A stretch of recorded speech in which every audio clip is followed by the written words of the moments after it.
এখন আগের মতো মোনাজাত নাই, আল্লাহর সাথে লেনদেন নাই, যার কারণে হাসপাতালে রোগীর অভাব নাই, থানায় গিয়ে দেখেন মামলার অভাব নাই, ভাই ভাইয়ের শত্রু হয়ে গেছে, প্রতিবেশী প্রতিবেশী শত্রু হয়ে গেছে, কারণ তাদের বালা মুসিবত এখন বেশি, আল্লাহর সাথে লেনাদেনা নাই।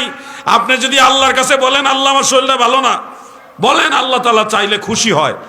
দুনিয়ার ফকিরের কাছে যদি একটা হাত বাড়ায়, ফকির যদি আপনার কাছে একবার হাত বাড়ায়, আপনি 2 টাকা 5 টাকা 10 টাকা দিলেন, দেওয়ার সাথে সাথে আবার যদি বলে আল্লাহর হস্তে কিছু দেন, আপনি রাগান্বিত হয়ে যাবেন, এই এখন না তোমার দিলাম।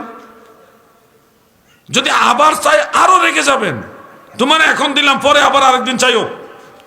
একটা মনের ভিতরে বিরক্তি আসবে, কি বলেন আপনারা?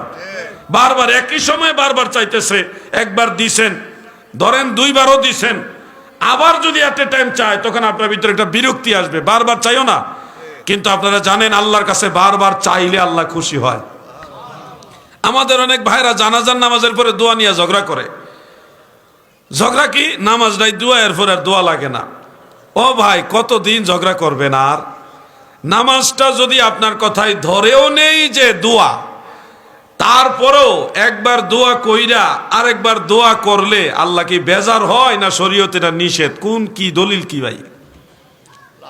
আল্লাহর কাছে একবার চাইছেন, চাই আবার চাইতেছেন, এতে কি আল্লাহ বেজার হয়? আপনার কাছে একবার চাই আরেকবার চাইলে আপনি বেজার হবেন, কিন্তু আল্লাহর কাছে যত চাইবেন ততই আল্লাহ খুশি, ঠিক কিনা বলেন?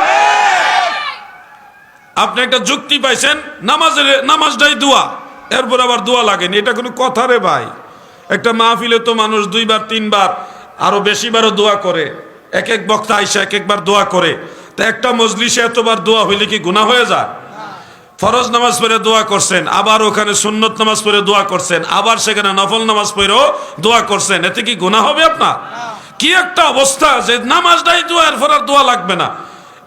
এগুলি যে আপনারা বলছেন, আচ্ছা ধরলাম দোয়া বন্ধ হয়ে গেল, এই দোয়াটা আপনি যেদিন মারা যাবেন, আপনার মরার পরেও তো দোয়ার দরকার আছে, নাকি বলেন আপনারা? দোয়া লাগবে কিনা আপনাদের? যুবক ভাইরা, আমি আপনাদের জিজ্ঞাসা করছি, আপনাদের দোয়া লাগবে কিনা?